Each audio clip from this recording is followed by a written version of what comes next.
What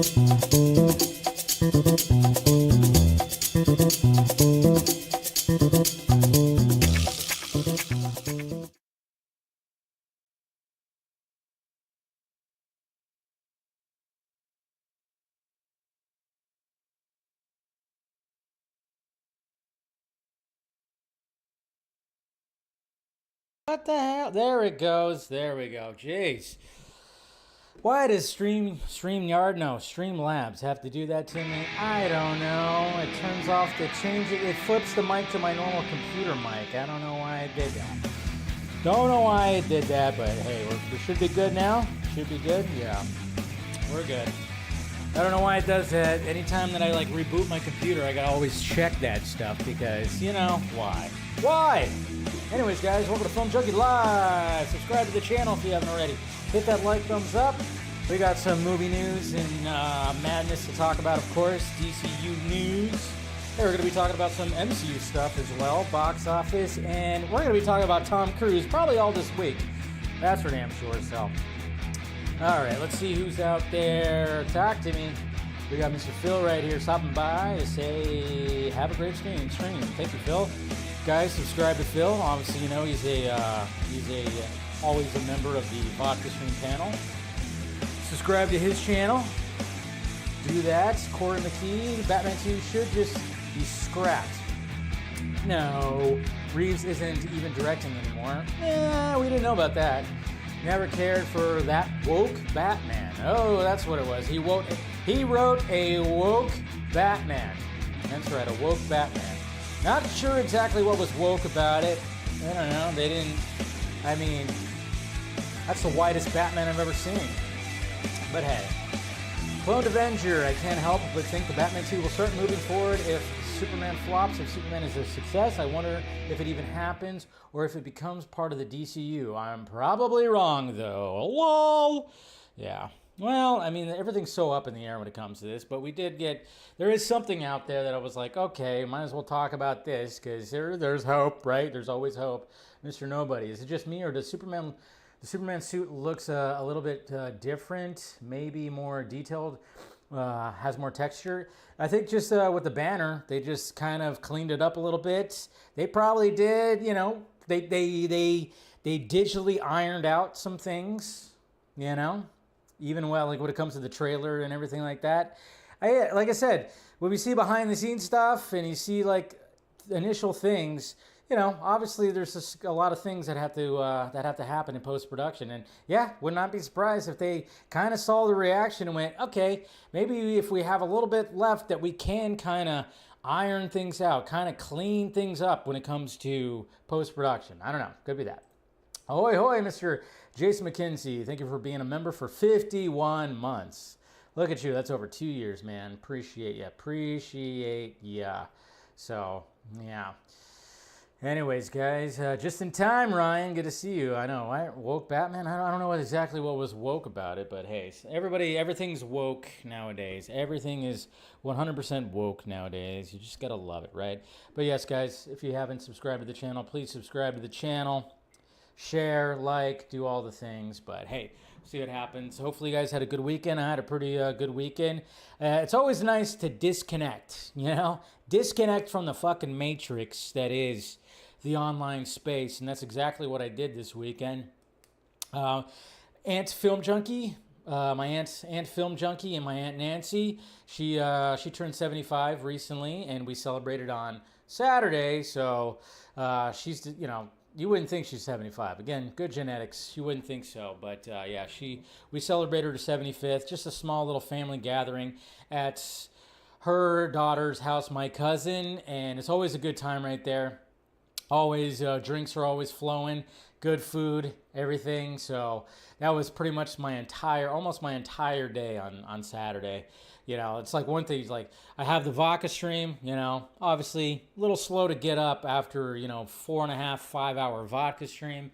And then it's like, okay, then go over to the family and drink a little more, that's for sure. And then got home, watched some Mission Impossible 3 and passed the F out. So it was good times. And then yesterday got some work done, got some cleaning done. You know how it is. You always have to do some cleaning.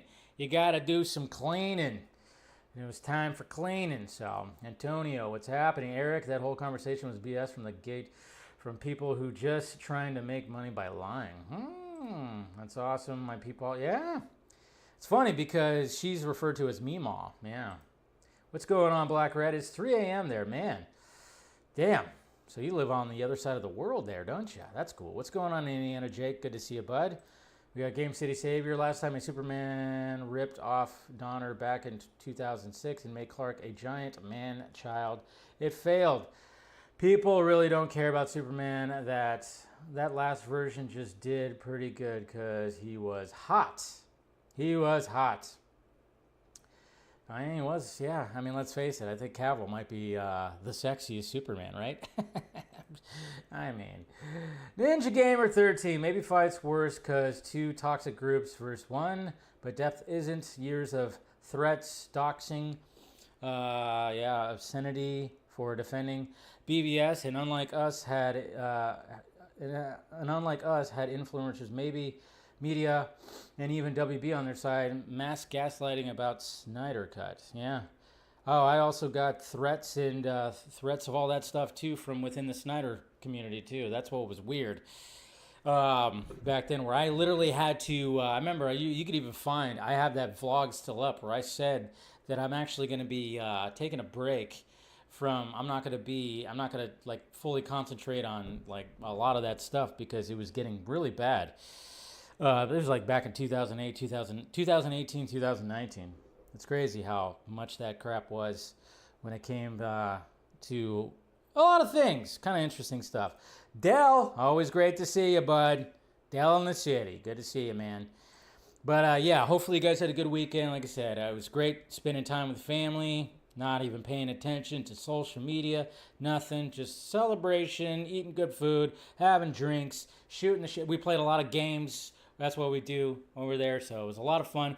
They also have a swimming pool. They have a nice big house. They had a swimming pool. Sadly, I swear, the weather in Southern California, it just doesn't want to make up its mind. It doesn't want to make up its mind. I mean, it's gotten up to 97 degrees. Not even summer yet. It got up to 97 degrees. And like a few days before that, it was gloomy and 55 degrees. And then this weekend, we got another little kind of storm that came in, and it was like drizzly and gloomy and in the 50s. Today, 88 degrees. So I'm like, good God, man. I tell you, it's just, this weather just does not want to make up its mind. But all right, guys, let's get to the tweets. And this first tweet was kind of funny because, let's see, was that the, no, yeah, I mean, let me see. That actually wasn't the first tweet I wanted to talk about. I went almost a little too far here. Let's see. I didn't go far enough, I should say. But I was like, oh, wait, that wasn't the first tweet. That should not be the first tweet. Okay, let's see, what else? What do we got here? So we got that, okay. Now I'm just looking at seeing what, like, oh yeah, I didn't go back far enough. I did not go back far enough, but hey, it's all good. Oh yeah, we got plenty. Oh yeah, there's so much more than I thought. Ooh, let's see. All right, so we got, yeah, obviously DCU stuff. Where am I at here? Let's see, time for the madness. Okay, let's start with this. We always like some behind the scenes footage, you know, that matches up to the actual footage that we got. And we have Thunderbolts right here, and we all know the scene. We saw it in the trailer. We saw it in the movie, of course, when come see Elena walking away on the phone and an explosion happens. I was kind of curious because I wasn't sure. I'm like, was that a real explosion or was that CGI? You know, I thought maybe it was CGI, but then, you know, it didn't look CGI. So, yeah, I was like going, okay, maybe it was live action. And sure enough, it was live action. So check this out. Side by side. There it is. Assignment is complete. And she has to do her, I mean, What's next? that's a difficult scene. She had to stay in character so much. And then look at her face. I love her face right there. Her face right there. I love that. I love her face right there. Look at her face. She's like, oh my God. Oh my God.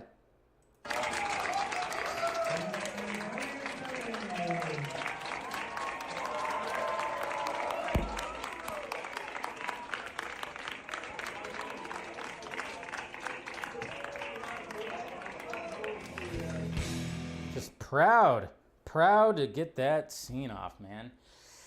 Pew, pew, pew, pew. Love me some pew. Oh, and you'll love to see this too. You'll love to see this too, because obviously there's been a lot of Mission Impossible screenings that have been happening, and you love it when the GOAT respects the new GOAT. That's right. Two GOATs embracing each other at a Mission Impossible. Obviously, you know which one GOAT, but there's two GOATs here. Look at that. Ah, Michael B. Jordan. Look at this shit.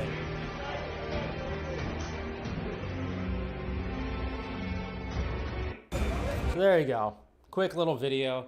Great to see. Obviously, we knew that Tom Cruise, of course, being such a champion for people to actually go to the movie theater and watch movies. We saw that he took a picture holding his ticket for Sinners, and he said he loves Sinners. And then even in a recent interview, he was even talking about like, hey, I want to do a movie with Michael B. Jordan. Hey, if Top Gun 3 happens, hey, there's a pilot right there for you. I'm sure Michael B. Jordan wouldn't mind being in Top Gun 3 if that does happen. Apparently, they're having conversations still about it. So, and also, speaking of GOATs, Christopher freaking Nolan. Christopher Nolan, you know, obviously we knew that he was going to, when it comes to the Odyssey, we knew that, yes, he is going to be shooting in IMAX. Obviously, we heard that there's actually going to be even newer and technology for IMAX with the IMAX cameras that we haven't seen before that are actually going to be utilized when it comes to Christopher Nolan's The Odyssey. But, yeah. If you think that Christopher Nolan was just like going to shoot like, you know, just like minor scenes with, characters just interacting with each other up close. If you didn't think that Christopher Nolan was also going to be using an IMAX camera for that, well, you thought wrong. Christopher Nolan's The Odyssey, the Oppenheimer's directed epic take on the classic, the classic Greek myth, will shoot entirely in IMAX film cameras, a first for a commercial feature. He said all of them. Every scene, IMAX. Every freaking scene. So that's cool. So something of this caliber, because obviously you've had those movies where they're almost like documentary-like and whatever the hell, which is entirely shot in IMAX.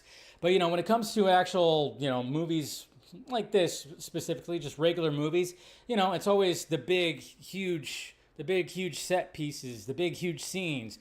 Those are the movies that are going to be shot obviously with IMAX, but now it's going to be just entire everything. I mean, I'm sure Oppenheimer was mostly shot with IMAX, I think. I don't know. But this, every single shot, every little close-up, every little second unit director shot that he has to get that's just like a close-up of somebody grabbing a sword or close-up of feet or something like that. All going to be IMAX.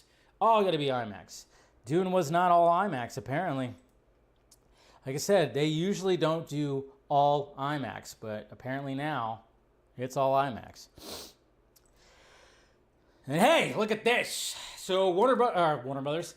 So Marvel Studios, apparently, hey, they're finally getting their shit together when it comes to their VFX houses. That's right. We've heard about the nightmares when it comes to Marvel Studios and VFX houses having crazy deadlines, crazy work hours, impossible deadlines, I should say, and not meeting those standards, changing a lot of this and a lot of that. There's been a lot of talk about that, but apparently, according to Variety, they are now taking it pretty seriously, and here's a list that they are now going to be able to uphold when it comes to their VFX houses. VFX workers at Marvel Studios have officially ratified their first labor contract, which includes overtime pay, industry pension, health plan, meal penalties. I don't know what the hell that means. What is a meal penalty? Rest periods, turnaround times, raises of 4% and 3.5%. So it sounds like they're actually kind of they're going to be giving them some leeway.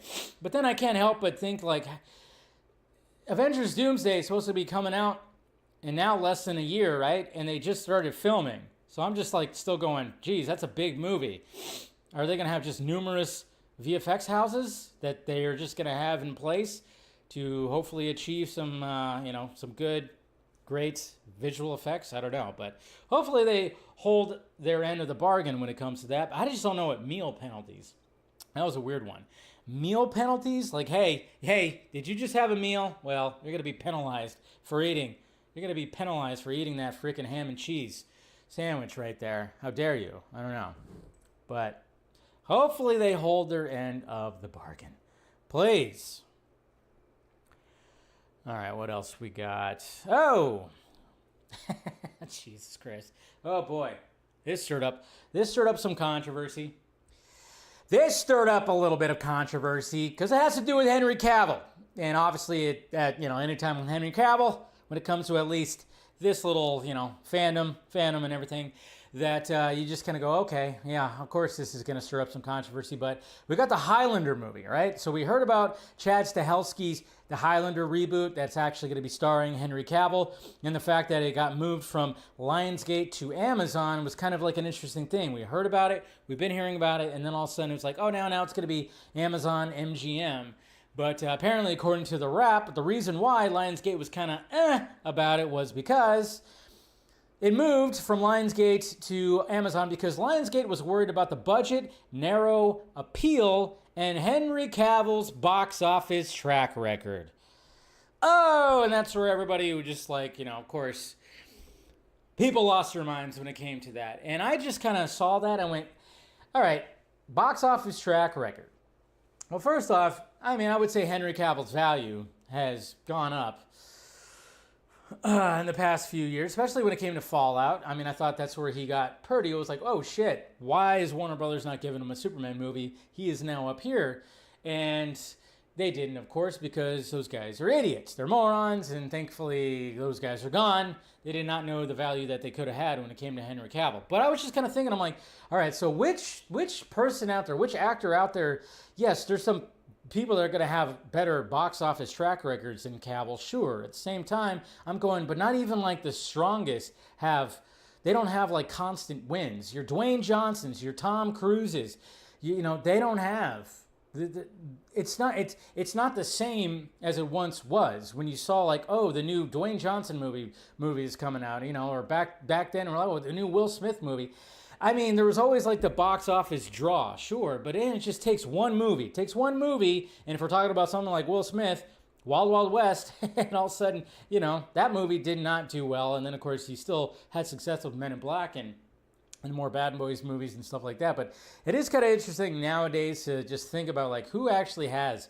Even Tom Cruise, like when it came to Mission Impossible: Dead Reckoning, it didn't blow up the box office like they were hoping, and Final Reckoning probably won't do it either. Who knows? But it's just kind of funny. So I was just, it does nowadays. It seems like when you have something like Sinners, now Michael B. Jordan, he's becoming a name. But at the same time, it's just good word of mouth because it was a good goddamn movie.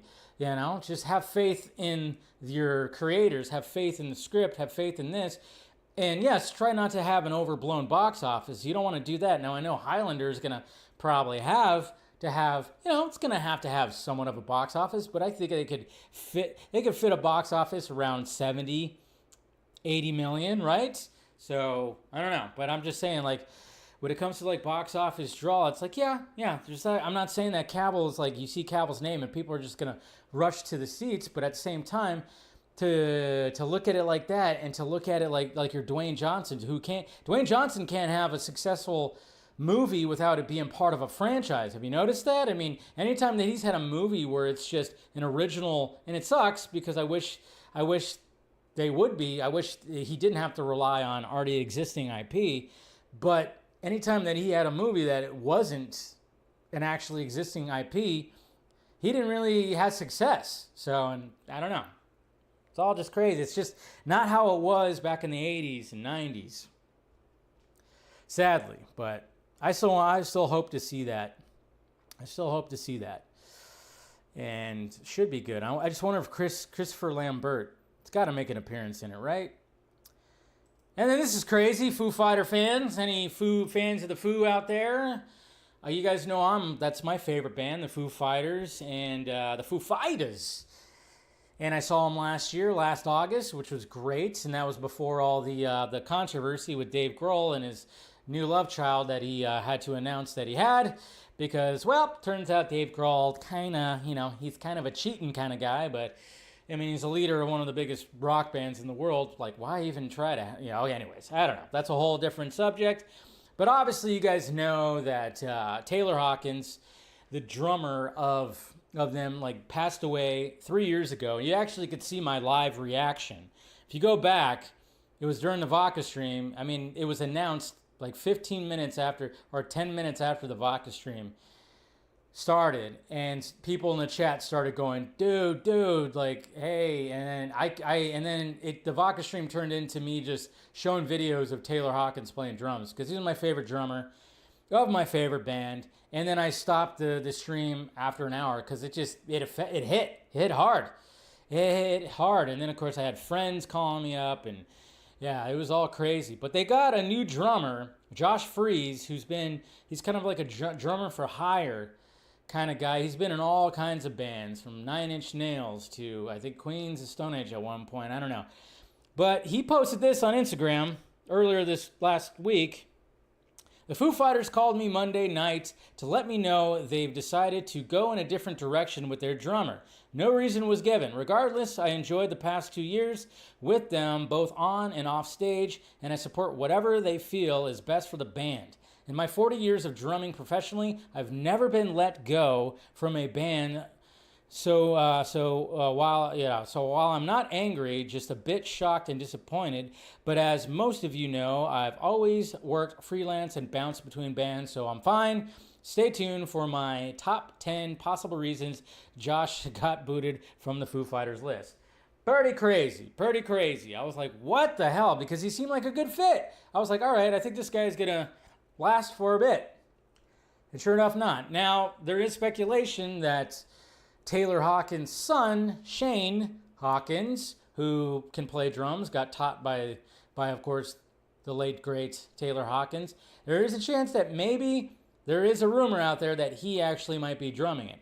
Shane apparently is 18 now, although I was talking with somebody who said he's actually not 18. There's like misinformation out there of how old he actually is. And I was like, well, that's a little weird. I just thought, well, he's 18 now, so maybe they're like, yeah, he could join the band. He could fill that void of Taylor Hawkins. I don't know. Anyways, that's your music portion of Film Junkee Live. Film Junkee Live. And guys, I need you to pick your Lois. Pick your favorite live-action Lois Lane. Okay. Now I'm going to show you, because I saw this image right here after I got done with the Vodka stream. So of course I'm like, feeling a little buzz going on, and I just see this image of all the live-action Lois Lanes, and I go, okay, I'm supposed to pick which one's my favorite? I don't know. With all these images that I'm seeing of all the ladies that have played the live-action Lois, I'm going, holy crap. Yeah, let's just say that every Lois Lane has just been absolutely gorgeous, right? Even Bosworth, who I felt like she was the least like Lois Lane, to be honest. Now, I didn't watch Smallville with what's-her-name, but I saw clips. But yeah, let's just take a moment and looking at this, all these ladies right here. They all definitely not bad to look at, right? Jeez. I mean, of course, that Rachel Brosnahan picture right there. It's fucking hell. Woo, that's right. Erica Durant. That's her name is. Yeah, I couldn't remember what her name is, but I remember seeing she does like a little strip tease or something like that when it came to Smallville, which I was like, ooh, that's right. Yeah, she was a pretty damn hot Lois. Good to see you, Monique, by the way. Good to see you out there, and good to see you too, Axel. A lot of Daily Planets there, you're right. Especially with Erica. She probably, what the, jeez, yeah, well, all right then. And of course, since we had Final Destination Bloodlines come out, and yes, guys, follow me on Letterboxd. I'm on Letterboxd now. I haven't written out any reviews. So far I have 2 just rankings, and I'll do another ranking when it comes to Mission Impossible movies. But after watching Final Destination Bloodlines, which of course we're going to be talking about that box office, here's my ranking right now. My rankings for the Final Destination franchise. So the first one, of course, is just always going to be the classic. That's the best one in my eyes. Number 5 is actually my second favorite. And I think you guys can guess why. The fact that how it kind of loops back around. And I just really enjoyed 5. And then, of course, you have 2. And then I thought I fit Bloodlines right there. And then 3. And then 4, which is the Final Destination, which I did not really like that much at all. Did not really like the fourth one because it just was like they were just trying to do the 3D thing, and it was ugh. It was just kind of dumb, but anyways. Ooh, loved also in the anime. Yeah, we had Dana Delaney, yeah, and she was a good looking. She was very good looking. She was a looker too, you know, when it came to Lois Lane. Yeah, she was in Tombstone. She was in a bunch of other movies too. There was another movie. What was that movie called? It had Dan Aykroyd and Rosie O'Donnell. Exit to Eden or something like that. You should watch that one because, well, she's very naked in that. Anyways, the Snyders. And I'm talking about Zack Snyder and Scott Snyder. That's right. We got something right here from Mr. Tom MCLJL. He's been on, he's been on the Vox stream, stuff like that. But we got something right here. We got an exclusive from Tom, apparently, because, he does the Hollywood handle thing. He helps handle that, and they get some things. They get some interviews. They get some information. And he got a little something right here where he posted, and it was like, oh, okay. Here we are, folks. We're getting close. We are getting close to having some Zack Snyder comic book content. Maybe if people get excited about this, I don't know. Zack and Scott Snyder's Justice League comic would have explored the detailed scapes of Apocalypse and Darkseid's history. While things ultimately stalled due to the busy schedules, it's something Scott would still like to do. Zack's already affirmed he's open to it. What? Come on. Can we have that? Can we have that? Okay? Can we have that? Can we have something? Can we have Snyderverse comic books? I think Zack would be perfectly down with that. You could explore a lot more stories, a lot more backstories, and dare I say, you can even still have Justice League 2 and 3 play out in the comic book form too, because, again, live action is basically not going to happen right now or ever. I don't know, probably ever. Those stories, at least. If we ever get any kind of sequel, what do I always say? It's going to be some kind of legacy sequel because it's been too far along. So let's get something in the books. Let's get this. Scott Snyder still wants to do it. Scott Snyder should be able to do it. And you have Zack that is involved as well. Come on. We need to have this. This needs to happen. My God. Please let it happen. I mean, it just, again, even William, Sci-Fi Center William even talks about it. He's like, yes, let it start with the paper and staples, man. Start with that. They did shit with Superman 78. Batman 89, they brought those back. There's nothing, and it's not going to affect anything when it comes to the DCU, but you could just put those out there, see what happens, and then obviously you can gauge on whether you're like, ooh, okay, people really like this. Maybe we could do something else with this. Huh? Nothing wrong with that. I get it. There's some people that are just like live action or nothing, but hey, there's nothing wrong with comic books, and it wouldn't even be the actual, continued stories. It would be backstories, but they could do backstories with everybody else too. There's a lot of things that they could do with these versions of the characters as well. They could do backstories with. They could do a lot of things with comic books that tie into the actual movies. And I'm just going, please, Scott Snyder, let it happen. He's got some pull over there. Come on.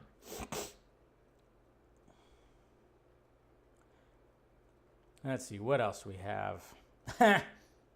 So I found this funny, and naturally, I'm not the only one that made this joke. But, when you're just like scrolling through your For You page,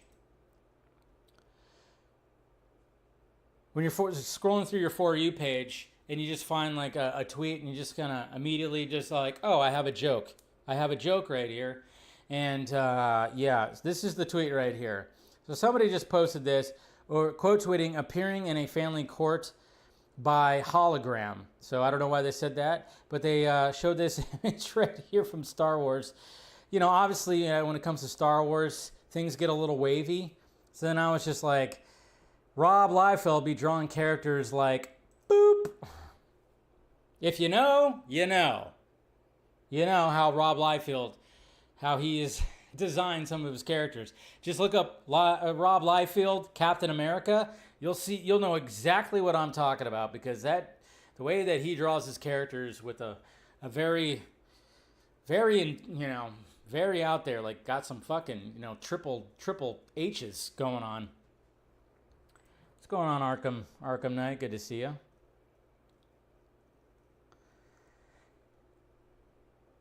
And according to this information right here, it's just a Lilo and Stitch thing. We'll talk about that later. We're not going to talk about that now. Who cares? Who cares? And congratulations to my Giants. They swept the Athletics over the weekend, which is great because the Dodgers got swept by the Angels and the Padres got swept by the Mariners. So it was nice. So any Giants fans out there. But somebody took a really awesome picture of Adames and Yazzie right here after they won. This is a great picture. It's just, you gotta love photography like this. I don't even know how they got this picture, but how cool does that look? They both are just leaping up in the air. It's almost a little homoerotic, to be honest, but I don't mind it. I don't mind it, but I just thought that was a really cool picture. I was like, whoa, somebody caught that action right there. I love that. So, Giants, that's right, Giants. Go Giants. All right. What else we have? Of course, I watched Mission Impossible 3 on Saturday, and I watched Mission Impossible Protocol last night. So I'm trying to get in my watch. I don't know if I'm going to be able to get in all the rest of the movies by the time I go see Mission Impossible on Thursday. So, but I will say though, okay, so Mission Impossible 3 is great. I would say that it has one of the best running sequences for Tom Cruise. Just the way that it's shot when he's going through this little village right here, it's actually pretty damn good. Like what he's running through right here. Like I like this shot right here. He's going through. Look at that. That's just, it's pretty cool. Just running through. It doesn't cut away. Not cutting away. Keeps going. That's good running. That's a good running shot right there. And he's still going through shit. It has cut away. There, now it's finally cut away. Good running right there. One of the best. It's hard to rank and gauge like the running shots, but my God, it's a pretty damn good running shot. One thing that I noticed about J.J. Abrams, if you take that initial Mission Impossible trilogy, like if you looked at it as a trilogy, 1, 2, and 3, you have 3 notable directors with all 3 distinct styles. Brian De Palma did the first one, John Woo did the second one, and J.J. Abrams did the third one. They have very distinct styles. Brian De Palma just has the Dutch tilt. He's got a very unique style. It was perfect for 90s spy type of movie, and it worked. Everything worked about it. It's still my favorite of the bunch. John Woo, of course, drastically different. It's John Woo. It's slow motion. It's a lot of shooting with 2 guns. It's doves. It's craziness, and I absolutely love it. Then you go to J.J. Abrams. J.J. Abrams is such... he's like discount Steven Spielberg. And that's not even like a dig at him. I know that sounds like I'm throwing shade at J.J. Abrams, but I'm really not. Because when I was watching Mission Impossible 3, I'm going, if I didn't know any better, I'd be like, I could have said, this plays out like a Steven Spielberg type of Mission Impossible movie. I don't know. It was just something I was kind of thinking of, because J.J. Abrams very much, he has a Steven Spielberg style to him, I guess you could say. I don't know. Just with some of the movies that he's done. Super 8 felt like that was a fucking Steven Spielberg movie. He just has had that style. So when I was watching Mission Impossible 3, I was kind of going, yeah, this feels very 90s summer blockbuster. I don't know. And then, of course, watching Ghost Protocol, Brad Bird kind of had a different kind of, I don't know, there's something... It's just, you could see that, what I love about the Mission Impossible franchise is you could see the director's fingerprints on their films. And then, of course, McQuarrie took over, and it's been consistent since, which I'm totally fine with. But it was kind of cool that the first 4 Mission Impossible movies had 4 different directors. 3 at the beginning were, more notable. Brad Bird, of course, is most known for The Incredibles. But, it's just, I don't know, it's kind of interesting. But Brad Bird, I don't know. I like what he did too, and I watched it. And to be honest, I think it is kind of interesting, because obviously Mission Impossible 3 was about Ethan trying to live a normal life and getting married. And there was that aspect to it, which was cool, but it was like, how is he going to do it? And then, of course, Mission Impossible 4, we find out that Ethan can't be married. Duh. He's got to stay, he's got to stay super, super spy. But what I love about Mission Impossible 4 is they bring back the long hair that he had in Mission Impossible 2. And then, of course, he's climbing the building, similar to how he was climbing the rocks at the beginning of Mission Impossible 3 or 2. But yeah.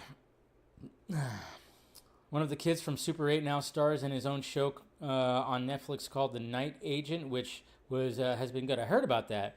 See, I forget how long ago Super 8 came out. Feels like it didn't come out that long ago, but it came out in, 2008? See, it's been a long time since... What the fuck is J.J. Abrams doing? Besides, producing shit, I guess. I don't know. Oh, this one, this one hits you in the feels. This one hits you right in the heart, but this is why the man is a legend. This is why the man is a GOAT. This is why the man is an icon.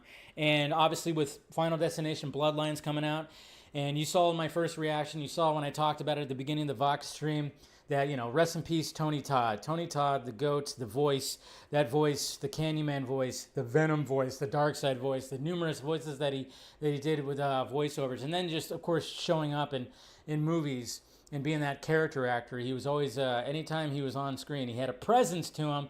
And then naturally, Final Destination Bloodlines. Pretty much his, his last, at least, live action. And...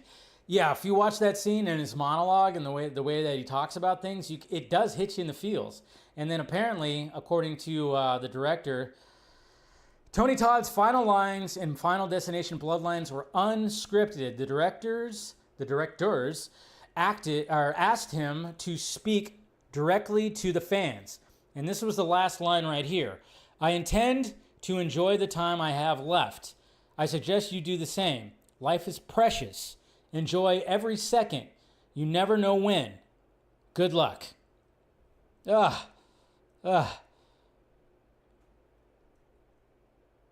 not working, of course. Jeez, my drops still aren't working because I don't ever fix that stuff. But that just hits you right in the feels right there. Yeah, may he rest in peace, Tony Todd. Awesome. Gotta love that. And then even going back to Mission Impossible 2. I love this little mission. Oh, okay, what the hell? Why is it doing it like now? Jeez. There's some mix-up in my drops. Sorry about that. But I always love this callback in Mission Impossible Protocol to the first movie with this fucking dude who was actually in the first Die Hard movie. This dude was in the first Die Hard movie. But yeah, he showed up in Mission Impossible Protocol. I was like, that's pretty funny. That's cool. Anyways, okay, what else we got? Anything else? Oh, yeah. Any It fans out there? We're finally going to get our first trailer for Welcome to Derry. Welcome to Derry. Looks like myself. Looks like myself is... there. I got somebody in the chat that is acting as me. So that's fun. So that must be one of the burner account people right there. Watch out. But yeah, anybody who looking forward to Welcome to Derry, we get our first official trailer tomorrow. So, of course, naturally, the day before, we get the teaser to the trailer, which is just a common thing now.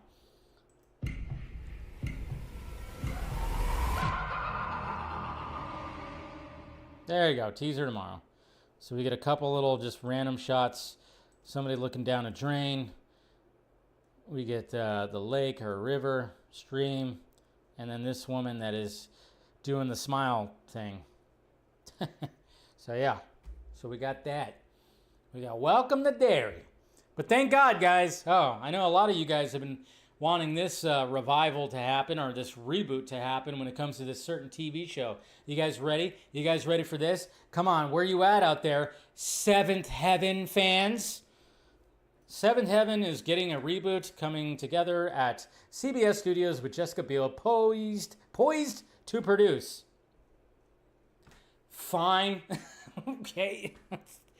Never watched the first... my mom did. So occasionally I would sit there and watch episodes. But yes, Seventh Heaven is coming back, apparently.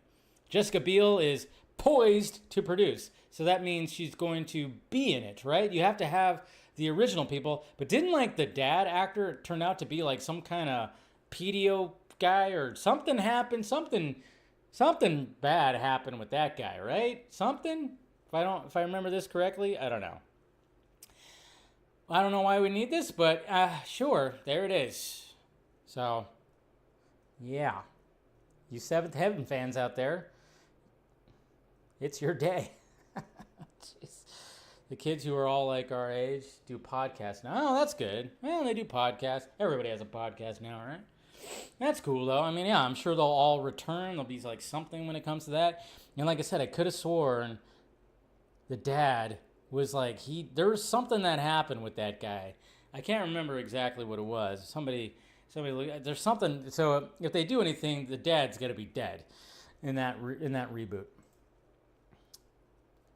The Superman costume still very much a part of the discourse when it comes to Superman. And, you know, it's grown on me, I will say. The Superman costume has grown on me, but it's, you know, not going to be my favorite. But for the world and for this Superman and for David Corenswet, I'm like, okay, I'm fine with it, sure.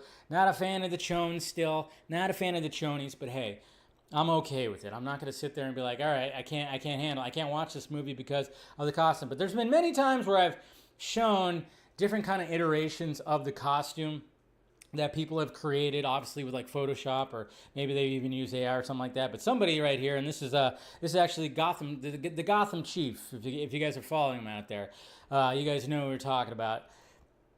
The Chief Mackenzie Brock, yeah, you know. So we got an account out there. He actually decided, hey, I'm gonna actually take David Corenswet's costume. I'm going to take this shot that was obviously passed around a lot when it came to showing the costume. I'm going to take his costume and turn it into Season 2, My Adventures of Superman costume. Look at that. My God. He did a good job. I will say he did a good job, but man, those shoulder pads, I did not understand why they added like the pointy shoulders to that costume, but they did. The S looks really good. I didn't mind the S. And, you know, of course, no Chones on this one, but you got the knee-high boots, baby. That's right. And then you got the little, you know, you got kind of like a little gauntlet thing going on as well. But that's not bad. That's actually, I mean, it's ridiculous looking, but it's a good edit. It's a damn good edit. I will say that, at least. Ooh, that's not bad. It's just, it's a good, yeah, like I said.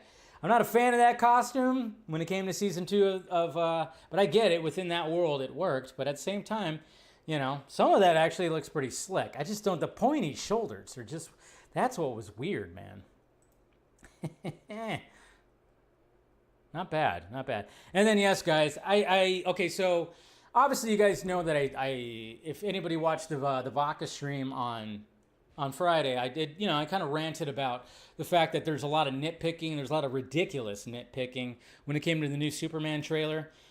And, you know, I don't care about criticisms and, you know, commenting about certain things, sure. Just be smart about, you know, the nitpicks. And some of the nitpicks are just ridiculous. Just like the nitpicks when it came to Cavill and, you know, 10 years ago when it came to people nitpicking that Superman. And so, like, as I was actually going to put that in a video form, and I'll probably post it tomorrow, just in case you didn't see it. You could either watch it live, you know, when I recorded it live, or I'll just have a more condensed video. But I was, you know, kind of going through, and I was downloading, you know, GIFs because I was showing certain shots when it came to things. So then naturally I decided to post them on Twitter. And of course, you know, I'm rolling up I'm stirring the pot. I'm rolling up feathers and stirring the pot again. And not just for one particular, you know, side of the fandom. You know, I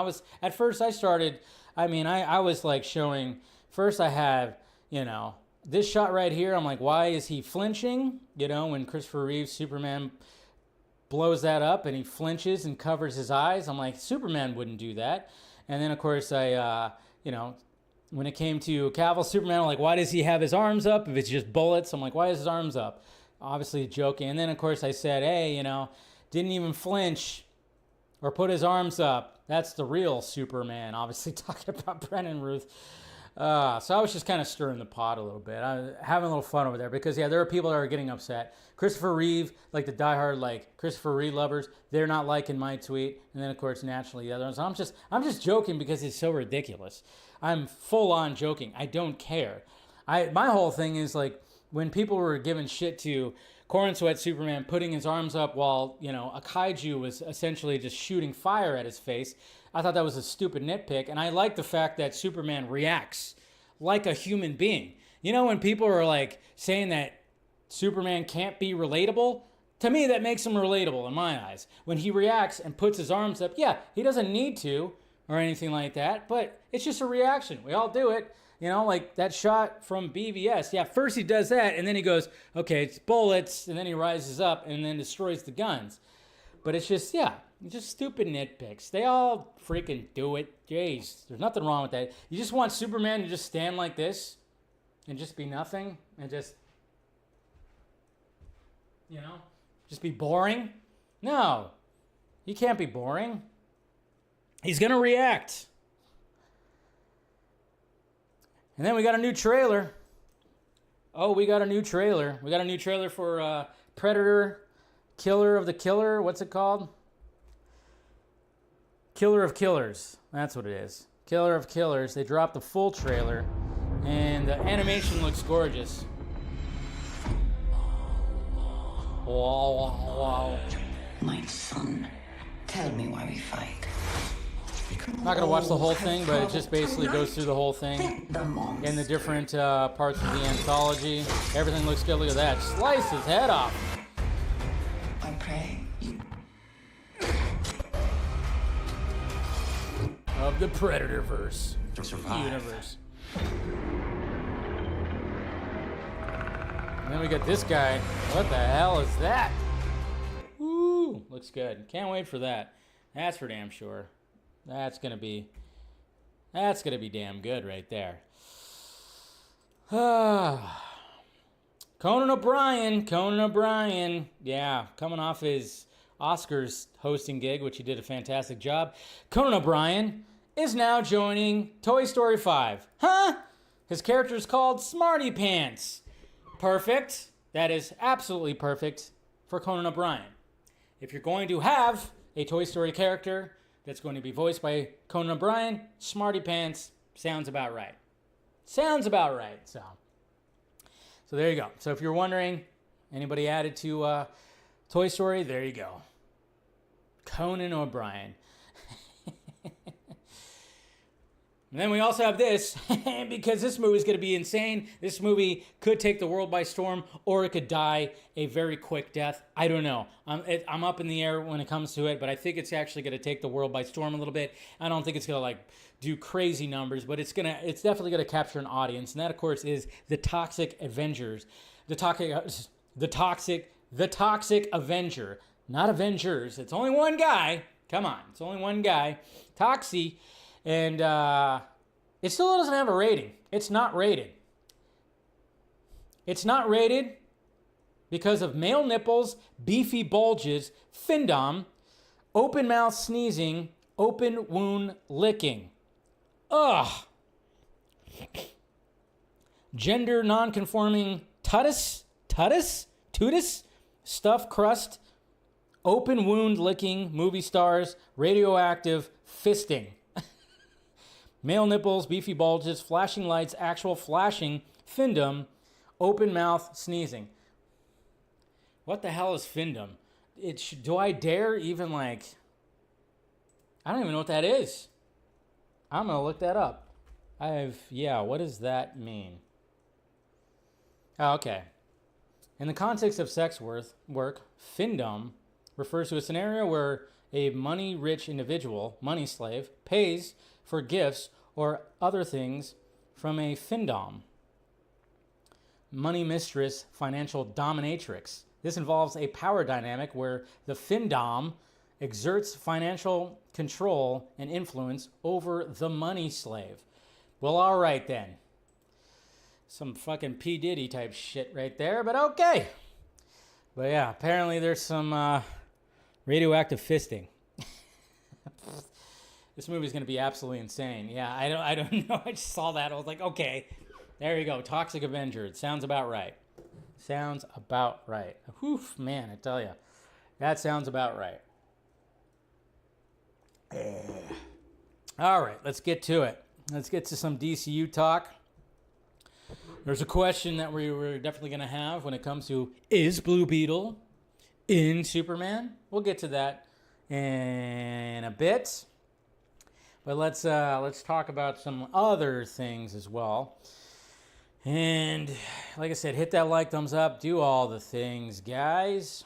Let's see, I just want to make sure I get everything covered right here. Well, we did have Jimmy Gunn's kind of, well, we had a couple of these too. These are pretty cool. We got some Superman promo art that looked pretty cool. We got the Look Up promo art.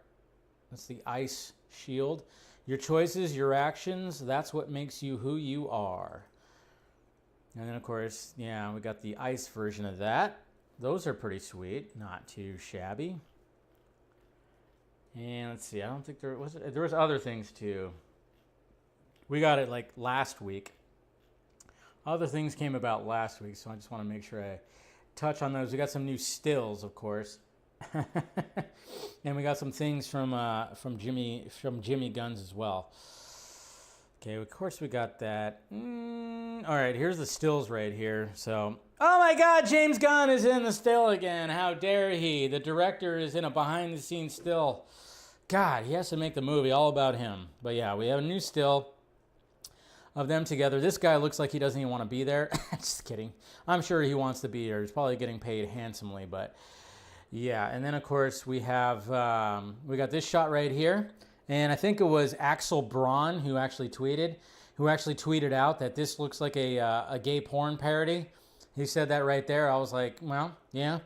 I mean, it does look a little, look a little homoerotic right there. Nothing wrong with that. And then of course another shot of Nicholas Hoult. Then I was like, Axel Braun, if you want to see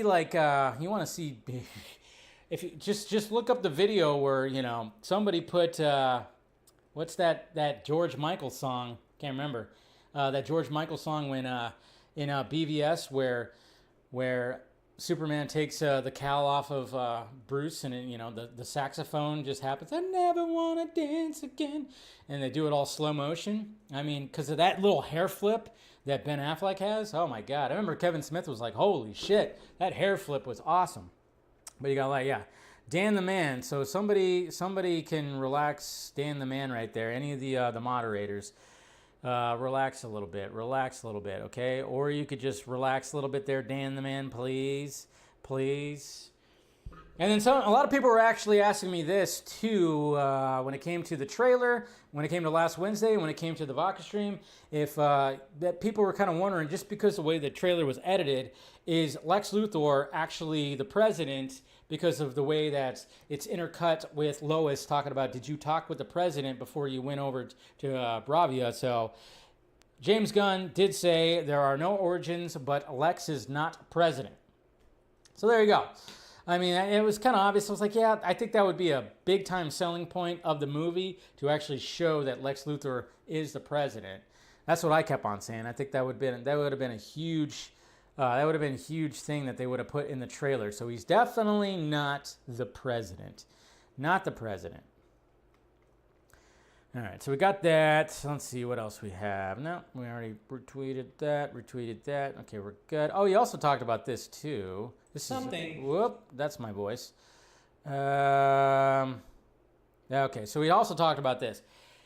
So I was kind of wondering, because when you see at the end of the Superman trailer, I was going, what exactly is Superman doing right here? I was kind of confused by it, because you see Superman shoot up into the air, and then you see him come right back down, and it almost looks weird. I was like, did Superman shoot up in the air and then get punched by something, and then now he's falling back down to the ground? Didn't seem like that would be a weird way to end the trailer, that Superman's just falling to the ground because he got hit by something. But then James Gunn decided to clarify, because it was a little like, hey, what was going on there, Jimmy Gunn? Somebody had to ask. Wait, so does this mean Superman can just make his flight suddenly stop and fall to the whims of gravity, or is he propelling himself downward? He's propelling himself downward in the cannonball position, gaining speed from above. You wouldn't want to be on the other end of this. Not unless you're Lois Lane. It's just, she likes it rough. No, I'm just saying that So he's basically, shoots up, builds some, and then he's, obviously it's going to be Ultraman, right? Or the Hammer or something. That's what he's doing. So we're actually going to see like Superman just like kind of do like a Baraka from fucking Street Fighter and just whoosh. That's going to be interesting to see. But I was like, yeah, I was wondering like what exactly is happening with him falling down like that. So that's cool. I'm glad he clarified that because I had no idea what the hell. I was like, what? It just looks like he's falling? And then somebody made this too. This guy named Marquez right here. He combined Fantastic Four and Superman. So, oh shit!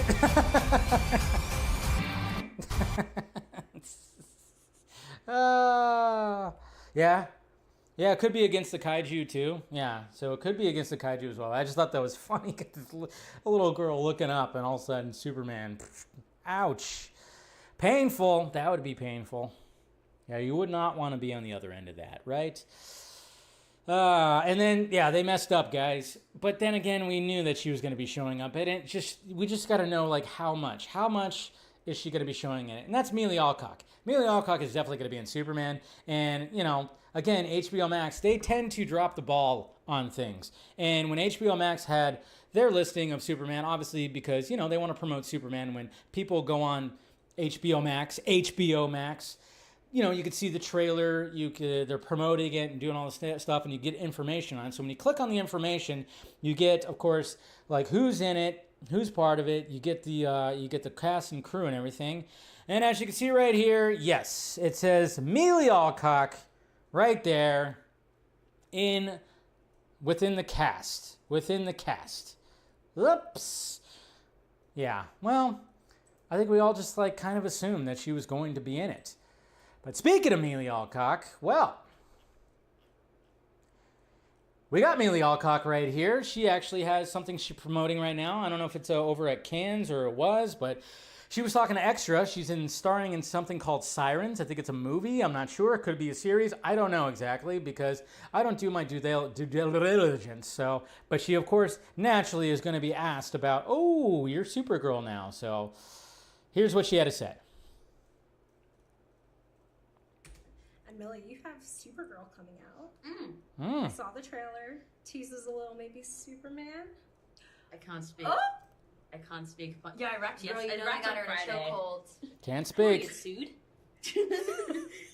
Why not? It's so fun. Why not so fun? You could tease. No, I can't. I really can't. As much as I want to, I can't. But no, I literally wrapped on Friday, so it's just like It's a whirlwind. it's a whirlwind. It's a crazy, wonderful life. But no, yeah, I'm very, very excited. It's gonna be I think it's actually gonna be a really good movie. Which is kind of. Of course it's my first it is. film, They have so- you.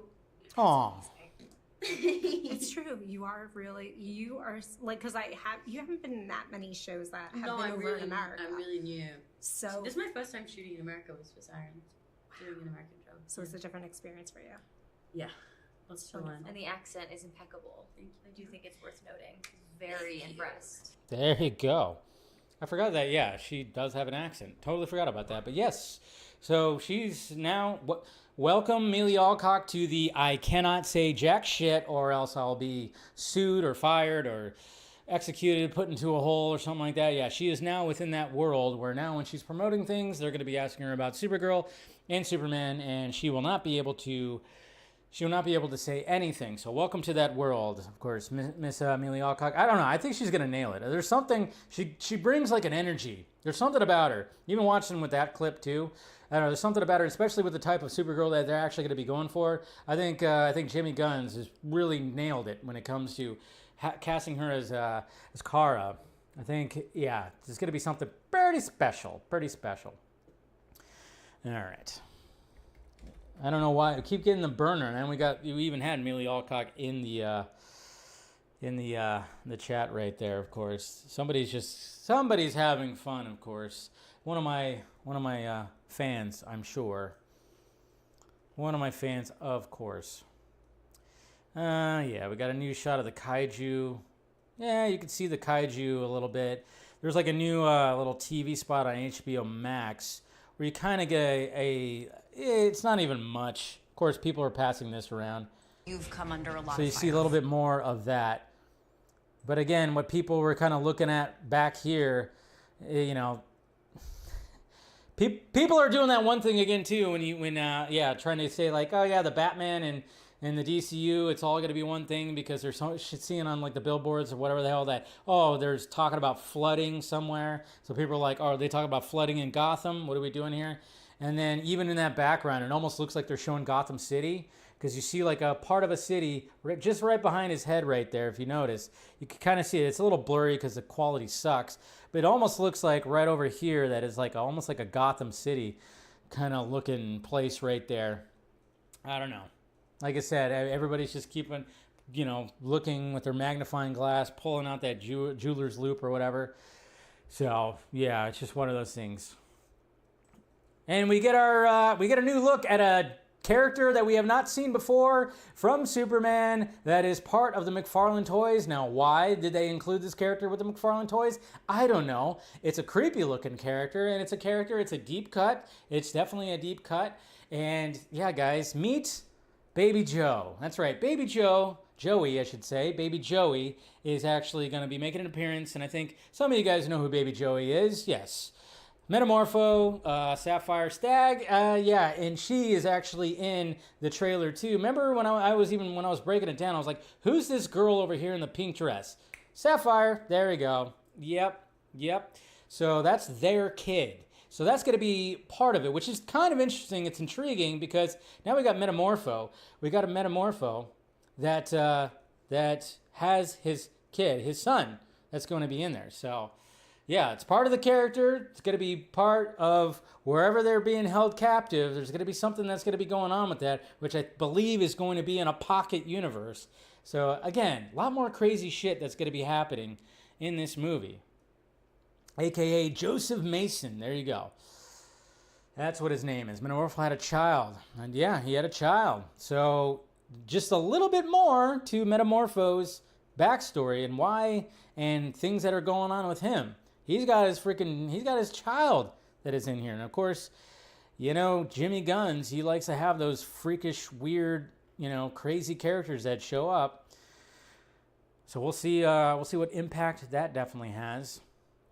It's going to be interesting. It's definitely going to be interesting. So, all right, let me see what else. Oh yeah, and then we got this right here. So we might get some early screenings when it comes to Superman. There's something that is coming about because this little banner right here that shows Metropolis and talking about in theaters, and then they talk about July 7th prime early screening. What? So we might be able to see it 4 days early, or technically 3 days. That's very interesting. So it looks like there's some details out there that are showing, let's see, Amazon. This is on the Amazon website right here. It's in the, if you open it up, you can actually, oh, is it opening up? Man, it's just showing the toys. So the link that they provided, just showing the toys. But yeah, apparently there might be an Amazon Prime deal where they might be selling some early tickets to see it on it. Now, this is not going to be like a Flash situation, which I know a lot of people were worried about. You know, when the Flash came out, they had those fan screenings. The thing with that was all free, and they had like 2 weeks worth of fucking fan screenings, which was dumb. It was absolutely dumb. Remember, I actually went to one, and I got turned away because I got there too late, I guess. And then I went to another one, and then, yeah, it was just, but it was dumb because how many fan screenings, free fan screenings, they were hoping to get that word of mouth, and it just wasn't working. But apparently, they're going to be trying to do something when it comes to Amazon, which is interesting. Teaming with Amazon to get some early screenings. Very interesting. So look forward to that. Maybe we could see a little bit early. I don't know. Oh, they did that with Transformers 1 as well? Yeah, see? I mean, yeah. Just don't overdo it like you did with The Flash. Don't fuck it up. I mean, my God, that was so stupid. That was so completely stupid. All right. Let's see. Well, let me show this first because this was also interesting. Because James Gunn posted something. Yeah, that's what he did. Well, first off, James Gunn was he posted some posters right here. Hometown, St. Louis, look up. So he posted that poster. I don't know if these posters are going to be going all over the place when it comes to Superman posters. Cleveland, look up. Obviously, they shot in Cleveland, and that's where Metropolis, the scenery in Metropolis is in Cleveland. And then he posted this. We got Ma and Pa Kent right here. That's right. In excitement of this week's announcements, it's fitting to celebrate the anniversary of Ma and Pa Kent. I can't wait for you to see Pruitt, Taylor, Vince, and Neva howl as the parents whose moral compass shapes our hero's journey. And then, of course, talking about that, photo by Jess Miglio. So showing Ma and Pa Kent, pretty cool. Seen him right there. Oh, man, I tell you what, even seeing the discourse when it comes to casting of them, it's sad, man. It's gotten to the point where, man, you guys are, people are just cruel because they're just, some of the shit that gets thrown at the casting choices just by looks, and again, by people who hide behind avatars and keyboards. I'm like, I can only imagine what the hell it looks like behind that freaking keyboard, and you guys are talking shit about appearances of people. It's really sad. What can you do, though? Fans, I guess, but I don't know. I'm looking forward to seeing. I love the fact that they're both alive, and I'm just wondering, by the end of the movie, are they both still going to be alive? I think that's what a lot of us are kind of wondering. Like, okay, is Jonathan actually gonna end up biting the big one again? Hopefully not. Let's have him stick around. Like when Lois and Clark, he had both his parents. They didn't kill off Jonathan and Lois and Clark, so maybe they will. Okay. Xolo Maridueña. Now take this with a huge grain of salt. Huge grain of salt. But this was posted, and like I said, this is a Reddit post. I saw it, and I was like, that's interesting, because, this tends to happen. This does tend to happen when it comes to these fan meet and greets and whatnot, but somebody posted this right here. Yesterday, I met Xolo, Blue Beetle, at Motor City Comic Con, and we mostly talked about Cobra Kai, but I asked him as I was leaving about Blue Beetle sequel, and he responded with, I think you're going to see me in other movies first. And then he followed up with, you should see Superman. So it sounds to me like he's basically saying he's in the movie. Another fucking character in Superman? I don't think he's in the movie. I just have a feeling he's not in the movie. I think it was just, if this actually happened, because we don't know if this actually happened, this could be all BS. Be all made up. But if it did, it just sounds like Xolo is just doing the thing because he is going to be playing a character still for DC Studios to be like, hey, go see Superman. Doesn't necessarily mean that Blue Beetle's just going to show up in there. Maybe, I don't know if there's like a post-credit, mid-credit, they're going to be doing something like that. I kind of hope not. I just don't think he's actually going to be in there. I think he was just going like, hey, but it is kind of interesting because obviously we do know that there's supposed to be a Blue Beetle follow-up when it comes to the animated series that they're supposed to be doing. I remember I was even just listening to George Lopez saying that that's actually going to be happening. I just don't know. It didn't sound like he was actually going to be involved with it. I don't know. I'm kind of wondering what the status is about that. But we did hear that DC Studios definitely wants to be releasing series, like an animated series, like once a year. So I'm pretty sure that that's still in motion. But I'm just kind of going like, would he be there? Or would it be just like some kind of crazy cameo where he just is seeing something about Superman or something's happening and it's just Jaime. It could just be Jaime. I don't know. So there's always a chance of that too. But him actually being in costume and doing things, I don't know. Maybe. But I just think like, nah, I don't know. I think he was just saying, no, just go watch Superman, man. Man. Blue Beetle's a fun watch. I enjoyed it. I watched it a couple times. I liked it. I didn't mind it at all. Let's see. All right.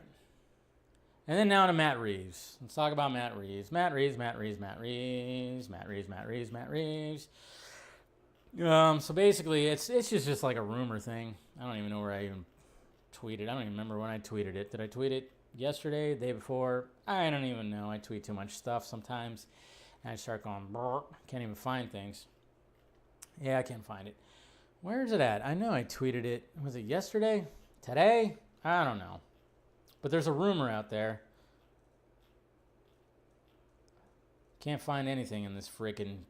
Yeah, I can't find anything in this damn thing.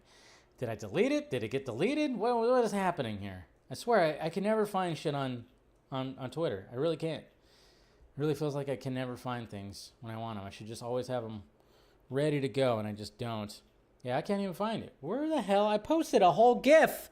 I mean, I guess that was it before the vodka stream? It could have been that far. Oh, yeah, it was. Well, then. Jesus Christ. All right. Should have had the freaking article up, so my bad, guys. Okay. You still haven't watched? Oh, you got to watch The Batman at least, man. Blue Beetle's fun. It's a fun movie. But here we go. There, Jesus Christ, things are taking forever. What is going on with Matt Reeves, the Batman script? Exclusive. Now, this is from Scoopy Pants. Of course, Mr. Umberto. So, he's basically saying right here, like when it comes to that, according to an insider, with knowledge of the project, Reeves has been sending pages for more than half a year, and the first full draft of the script is expected to be delivered by Memorial Day. Sorry,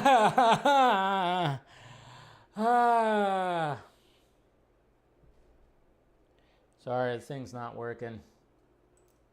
There we go. Jeez, stupid thing. So by this Monday, pretty much this weekend, we should have a full-fledged The Batman Part 2 script, and he's been sending pages in and probably getting some notes and redoing it and stuff like that. And I'm just wondering, that first draft, now it's not going to be the final draft, but it seems like that first draft is going to be a pretty definitive, like, okay, here it is, let's do it, it's happening, we got it. So that's what's happening. That's the latest thing that we got. You got to take it with a grain of salt. It's the wrap, it's Scoopy Pants, I don't know. But hopefully we do get word on that, and we do get like an article from one of the trades basically saying like the Batman 2 script is complete, it's on, everything is coming together and blah blah blah, and we can all just sing and dance and do all the things. I don't know, I'm just hoping. But it's still up in the air. Like I said, if Matt Reeves doesn't end up directing the movie, then they probably just won't do it. I don't know. They probably just won't do it. But that's a good sign. That is definitely a good sign. So let's just leave it at that for right now. Yeah, I know people still want to... are we talking about... Oh, yeah, good to see a Bell. Doesn't make sense to bring Blue Beetle into the universe that got rebooted. Nah, I think like when it comes to Blue Beetle, there was never like a definitive anything. They talk about Batman. They talk about, I think they talk about other heroes too, but they never show a Batman. They never show this, never show that. If you watch Blue Beetle, it's so much on its own that if you wanted to fit it in the universe, you could fit it in the previous one, or you could fit it in the new one. To be honestly, but I don't know. I think it could actually work.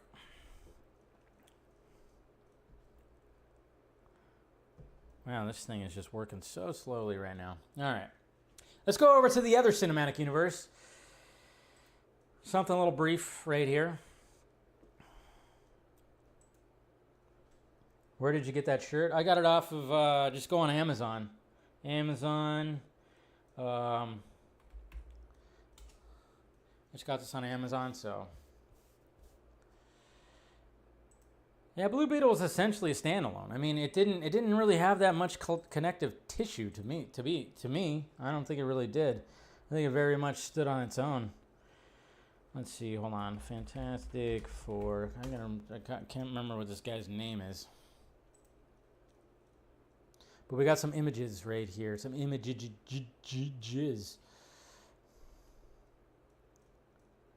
Ralph Ineson. That's right. Oh, let's see. Where am I at? I already do that. Okay, here we go. We got Galactus. We got our first look at Galactus right here. And, apparently I think he's going to be showing up at Fortnite. They're doing that whole thing right now. But we got images of Galactus, like up close, what he's going to look like. We've seen, his eyes. We've seen his feet. We've seen his shadow when it comes to the trailers. But this is pretty much concept art and everything that of what he looks like. There he is. And it was kind of funny, too, because... Sunday morning, I'm looking at this and I'm going like, why does his face look like some kind of actor? And then I realize, oh yeah, who's playing him? And that's, of course, when you know, Ralph Ineson right there. Obviously, he's been in a lot of things. He'd been in a lot of things. And I'm like, oh, yeah, duh. I was like, yeah, Dave, come on. You remember that he got cast as him. And there he is in his full costume right there. Looking pretty sweet. Leaked. God damn, this thing is not working. Leaked concept art, I guess, or, you know, whatever the hell. But that's what he looks like right there. It's going to be interesting to see how that story all plays out. Of course, his voice is going to be absolutely perfect for it. I like the white eyes and everything. Yeah, so people were talking about that. And, yeah, apparently I thought I heard that he might be showing up in Fortnite. I think there is even some Fantastic Four other art that came out when it came to Galactus. Yeah, they had, like, some of these right there. There's Pedro Pascal, Mr. Reed Richards right there. And then, of course, Sue, Vanessa Kirby, Johnny, halfway on fire. And the Thing. The Thing. So, yeah, there's just some pieces of concept art that have come out.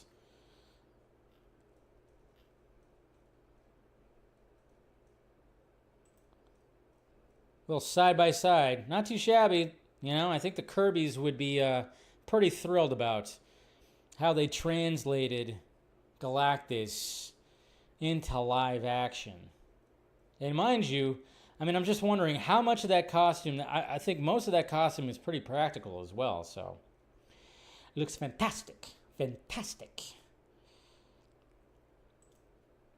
So, there you go, some little tidbits from Fantastic Four. Now, let's go to the box office. What happened at the box office? We had another W. That's right, another win, and another win for, dare I say it, Warner Brothers Discovery. That's right, because New Line Cinema is a Warner Brothers Discovery company. And naturally, we had Final Destination come out, and it won the box office, and it actually broke some records when it came to horror and when it came to the franchise. Oh, this thing is just totally lagging. Jeez. So Final Destination made $51.6 million over the weekend. And that is actually the biggest domestic opening. And, of course, it had 54.1 worldwide. And then worldwide, we have 105.7. So, essentially, when it comes to this decade for R-rated horror, this actually, you know, is the top dog when it comes to R-rated horror. Of course, that's pretty distinct. But this is the biggest opening of the franchise. None of the other movies have opened up this big. So, yep, we are going to get more Final Destination movies. I'm sure there's already talks of a story of the next one, and they're about to green light it. And then, of course, we had Thunderbolts coming in second. It sits at 326.2. Now, this movie, it ain't going to make even Captain America numbers, it looks like. Everybody was making it seem like this movie was going to be like a huge success, but sadly, it's not a huge success. It's underperforming slightly. It's not a bomb. It's definitely not a bomb. But, you know, it had good word of mouth, but not enough to get people to go to it. So, that's very interesting. I don't know. And then, of course, Sinners keeps on sinning. It's sitting at 316 pretty much 317. Mind you, this was a $90 million movie, so it's all just making profit right now. Still good word of mouth. The Accountant 2, still not making too much of a splash. Hasn't even crossed 100 million, so kind of wondering how they're going to justify Accountant 3, even though they already green lit it. And then we had Hurry Up Tomorrow, this crazy little, you know, small movie right here starring The Weeknd and Jenna Ortega. That made $3.3 million over the weekend. So, there's your box office. I think that movie Friendship with Paul Rudd and that one dude from that one show also got more screens. That made like $1.4 million. It's only made $2 million. That movie, I could totally tell that's going to be a good streaming movie for that, for sure. So, wait, the girl who played Stargirl is in Final Destination Bloodlines? Is it? Which one was she? You know what's funny about that? Was that the girl you're talking about? Oh, wait a minute. She's the essentially the grandmother who of course when you see her flashback. Is that who you're talking about? Ortega. Of course, IMDb sucks. I can't even find her. Yeah, her. So Breck Basinger, that's Stargirl? I didn't know that, guys. Well, I'll be freaking damned. I didn't know she was Stargirl. Well, there you go.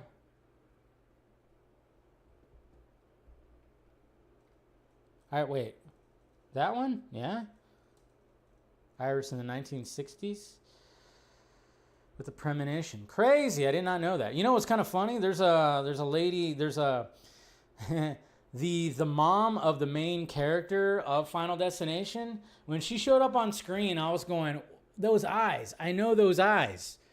I know those eyes. And as soon as I went and looked up on IMDb, I'm like, oh, she was the female thief in Home Alone 3. That's right, guys. Home Alone 3. If you guys saw Home Alone 3 with Justin Cooper, which I did, and a very young Scarlett Johansson who played his sister back in the 90s, it's not the greatest follow-up to a Home Alone movie, mind you, but it's still watchable, and I used to watch it. I was like, I know this lady. Those eyes look so familiar. And I'm like, oh, she was the female thief of that little group that was trying to get the chip out of the race car. It was kind of funny. I was like, whoa, I knew I recognized her somewhere. Don't you hate that, though, when you see a character on screen, you're watching a movie, and every time you look at them, you're going, I know this person. And then it starts like, you start just thinking while you're trying to watch the movie, you're going, where do I know this actor or actress from?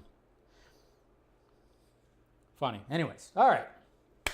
Let's talk about Tom Cruise again, because it's hard not to talk about Tom Cruise anymore. I mean, my God, this guy, he's insane. We know he's insane. They keep on promoting a bunch of stuff where he's jumping out of helicopters, jumping out of airplanes, doing all the things. But of course, he's being interviewed a lot. And I'm kind of wondering, though, because obviously we love Tom Cruise. Sure, I get it. We all do. But then, it's always funny because we love Tom Cruise. We love the entertainment and the actor that is Tom Cruise. And anytime he's in public, he just seems like he's the nicest guy in the world. Everybody raves about him. He's a hard worker. He's dedicated to his work. But then, of course, we go, yeah, but the Scientology thing. Like, we always go, that whole thing. But what's funny is like, you ever notice that never gets brought up? I mean, anytime he's promoting, they have got that thing locked down where no one, everybody, of course, is probably addressed prior to be like, no talking about Scientology, no mention, or else. And God knows what that or else could be. But it is kind of funny because it never gets brought up. But which is, all right, fine. And then, of course, luckily Tom Cruise just seems like, hey, we don't need to bring up stuff like that, right? We don't need to do that. But one of the things that he told a Hollywood Reporter right here, and this is just something that got posted, is, well, first off, he's never going to quit, which is great. Tom Cruise, never gonna quit. I'm going to make movies until my hundreds. I will never stop doing action. I will never stop doing drama, comedy, films. You need to do some more comedy films, all right? Why not? We need to get some more comedy Tom Cruise, I would say. That's what needs to happen. I think we should get some more of that. But he is one of those that just says he's never going to stop. He's going to be playing it into his hundreds, and he wants to keep on doing stunts. I'm just wondering, like, how far can he go? Again, Jackie Chan, him, and Keanu Reeves need to be in a movie. They need to, like, combine and get into a movie together. They need to get those three powerhouses together. Jackie Chan is the oldest one, so, let's make sure we get something like that happens. But I don't know. He's 63. He ain't stopping. And obviously he's going to be, he takes care of himself. He's still in good shape. He's obviously in great shape. We've seen it. And yeah, it's just going to be interesting with essentially, this is what I think is going to happen when it comes to the Mission Impossible franchise. I think they're going to take a break. I think there's going to be a pretty significant break, like 7, 8, maybe even a decade. They're going to take a little break, and then they'll try to, or maybe in between that, they'll try to just kind of reboot the franchise with like a newer, younger group. But then I think eventually Tom Cruise will just come back to it. Ethan Hunt will come back. That's my guess. Obviously, there's a chance that we might just see him die in the next one. But at the same time, does anybody ever stay dead? They never do. So even Ethan Hunt has, he's almost died so many times. So it just seems like he's never going to go away. But yeah, so he's just said that, ain't gonna quit. And then I'm gonna show you this video right here that of course he posted, which is just, yeah, it's just Tom Cruise being Tom Cruise. If I can find it. He's talking. It's just a bunch of red carpet stuff. Oh yeah, it's this right here. Yep, there we go. So it's just this. It's just another video of him just jumping out of the. You coming? You coming? Come on. Check. Like, see you down there. And Jesus Christ. He asked Macquarie, "Are you coming?" And he's like, "Not on your life. Good luck." You coming? I'm on your line. Come on. Check. Like, see you down there. It's like it's nothing. Hey, you coming? No, not on your life. Good luck, bud. I'm gonna stay right here. My ass is staying right here. And then Tom Cruise like, all right, see you down there. Whee! Jesus Christ, guy's insane. But we love it. Like I said, we do love it. Oh man, I'm looking at my mentions. People are losing their minds on my mentions. I did it again, folks. I lit a match and I went. I knew it would. I was editing the video and I was downloading GIFs, so I was like, all right, I'm gonna have a little fun on Twitter. Yeah, people are arguing and blowing up the Twitter. That's what happens. It's what happens. Speaking of blowing up Twitter, jeez, Kenny, you are blowing up the mentions right now. All right, so let's see. Media cringe. That must be that same fucker. Anyways. All right, Twitter questions. Eric, hey Dave. Let me turn all that back on. Sorry. Hey Dave, I thought about Galactus. Considering his relationship with the Celestials in the comics, it'd be a great approach to have him take on and annihilate the Celestials the MCU heroes have been dealing with since the Eternals. It'd be a great out of the frying pan. Yeah, could be interesting. I'm kind of wondering how they're going to be addressing the whole Celestials thing, you know, after everything that happened when it came to the Eternals. Are they just going to ignore that? What's happening? I mean, obviously we saw one of the Celestials still frozen in Captain America Brave New World, so. Dylan G saw Shinners, not Sinners, but Shinners. Finally, Dave, on Thursday, and oh my God, that film was amazing. The movie proves as much I like the Black Panther movies. Marvel is holding back Ryan Coogler with those films, and I hope for the third film they give him a bit of freedom for it after what he did with Sinners. I know what you're talking about. I know. Little typos. I'm just making fun. Don't worry, Dylan. Honestly, hope Warner Brothers pushes it for award season. Yes, they will absolutely. There's no way that they don't. There's no way that they don't push for that for award season. It's definitely going to get nominated for something. Kenny, Tyler Hoechlin is and was super great Superman, and he was in 8 years. The character, very nuanced, multi-layered, and more earnest take on the character in modern era, and something that was needed after many years of dark superhero takes. Dave, to me, these are the best Superman suits for live action, and they've never been topped. Love the colors. Yeah, I mean, I'll give you that, but I love Cavill's costume. I still think Cavill is just great. But yeah, this one right here, though, they really did a good job with this Kingdom Come style Brandon Ruth costume. Dave, I don't think Wonder Woman Diana should be too muscular. Look at Linda Carter in the 70s. She was not that muscular, but she was strong when she needed to be. And also she had a lot of grace and kindness. Yeah, I saw people on my thing talk about like, oh yeah, should Wonder Woman be more muscular? I don't know. Like when it comes to body types and the craziness that they put these actors and actresses through, I don't think just let them look like they're just fit. Let's go back to the 80s style. Respect the past, embrace the future. Yeah, do all that. Dave, I don't think I've told you my feelings on Henry Cavill as Superman. Here it goes. I thought he was a good Superman, though he needs some better writing. The universe around him was a bit darker for my taste, but to each his or her own. He was given false promises by WB. Yeah, Cavill got screwed. He got screwed. Those bastards, but hey. He's living his best life right now. Devin Wooter, hello Dave. How surprised are you that new Final Destination movie is doing well for WB? I know, I didn't think it was going to do that well, but yeah, over 100 million for that. Not too shabby. Do you think Superman will get bigger numbers in the box office? Oh yeah, than Final Destination? Oh yeah, 100% will get bigger numbers. But, you know, we'll see what those numbers are going to be. It's going to be kind of interesting. Mission Impossible 8 box office, what's your prediction, and how's your marathon with Mission Impossible movies? Well, I've gone through 4. I don't know if I'll be able to get to all of them. I'll try to watch Rogue Nation tonight, maybe, but I might just be a little too tired. I had a long day today. So, but tomorrow I'll definitely put that one on. I'll try to get through maybe 2 of them tomorrow I'll put on. And then Wednesday I'll get Dead Reckoning in, right? Yeah. I think Mission Impossible is going to underperform. I just have a bad feeling it's going to underperform. God damn it. I don't want it to underperform, but it's going to underperform. Hey, Dave, super excited for Superman. My hype level for the film has gotten high and higher each month. Yep, still going to go into a new version of Superman with an open mind. Yeah, I think that's the best way to do it. Super Tyler had put up with the same sort of hate when he played Superman for 8-9 years. Yeah, they all get hate no matter what. But the fans won him over, so I can see the same happening with David. Super David. I can't wait to see David in the role of Superman. Here, the most anticipated. Yeah, Ballerinas after that, which is going to be good. What the hell is this? Somebody made this gift. That's funny.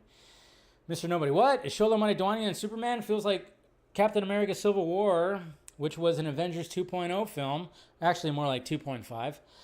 This kind of feels like it's not really a Superman film with all the additional background characters that are going to be taking the spotlight. But they're not taking the spotlight. That's the thing. I don't know which character is exactly taking the spotlight. It's just, they're in the background. They're just part of the whole thing. And I have no idea what this is. Look at these photos, Dave. Somebody are now making AI art and putting it in my mentions. Cool. And then Darren, looks like you got in there at the wire, down at the wire. What do you hope the DCU version of Batman will look like? I just hope it's like, he doesn't have to be, he doesn't have to be as big as Batfleck, but I don't want him to be as small as Michael Keaton, or I don't want him to be as thin as Pattinson. Like, I get, like, Pattinson's fresh. He can be, like, the thinner type of Batman. I would actually want to have somebody in between, like, you know, when it comes to, like, at least size. It doesn't need to be as big as Batfleck. But if that ends up being the case, fine. I don't mind that. But, you know, it's all. He doesn't need to be, like, this big, you know, huge, like, like Batfleck was. But, you know, have a little more size. Obviously, this is going to be a later. There's actually a rumor. I saw a rumor before when I was setting up the show. There is a rumor out there that Tim Drake could be the Robin that's going to be leading the Teen Titans. So there was that rumor out there. And I like that because I like Tim Drake's Robin. So that should be interesting if that's actually true. But then, of course, it's still kind of up in the air because there was part of the rumor said that it still could very well be Damian that might be utilized for that Robin as well because of Brave and the Bold. But then again, it's like, well, you can still have Damian just be part of Batman Brave and the Bold, and then there could be the Teen Titans, and then, of course, that just means, if that's the case, I mean, we just 100% Dick Grayson is Nightwing, if that's all true. But, I don't know, I was seeing both, where it's like, oh yeah, people are saying it might be Damian, but then I was seeing it might be Tim Drake. I guess we'll see. It's all up in the air. That's why I didn't really have it in the topic of DCU news. I just remember seeing it, and God knows if that's even going to play out or going to be a thing. So, there you go, guys. All right. Nah, dog, we need Dick Grayson leading8 Yeah, but he's already going to be Nightwing, it sounds like. Which I want to have a Nightwing movie, god damn it. We were promised a Nightwing movie, you know, 9 years ago, and I was so looking forward to it. Small Nightwing movie would be great. Would be absolutely fantastic. I want to have a Nightwing movie or Nightwing something. I don't know. Can we have some Nightwing love? You know, I know we had some Nightwing love when it came to Teen Titans, but kind of, you know, just whatever. But I don't know. All right, guys. That's today's show. Appreciate you guys clicking in and spending some time with me. Hit that like, thumbs up. Do all the things. Yeah, $50 million Nightwing movie could go a long way. That's for damn sure. So, yeah, hit that like, thumbs up, subscribe if you haven't, become a member if you want to support the channel. I do a post show every Monday, and I put it up on the Patreon. So if you want to support the Patreon, it's there. And yeah, and then I try to post everything early on the Patreon. So I got that video that I was telling you guys that I was editing today that I'm gonna post tomorrow on the channel, but I'll be posting it also tonight on the Patreon. So check that out if you want to support the channel. Much appreciated to the patrons and the members that are out there already. You guys have a good rest of your Monday. Have a good Tuesday, and then of course I'll see you guys right back here on Wednesday to talk about, well, reviews of 2 movies this week, and then whatever madness shows up on, of course, on the feed. All right, guys, love ya. Talk to you later.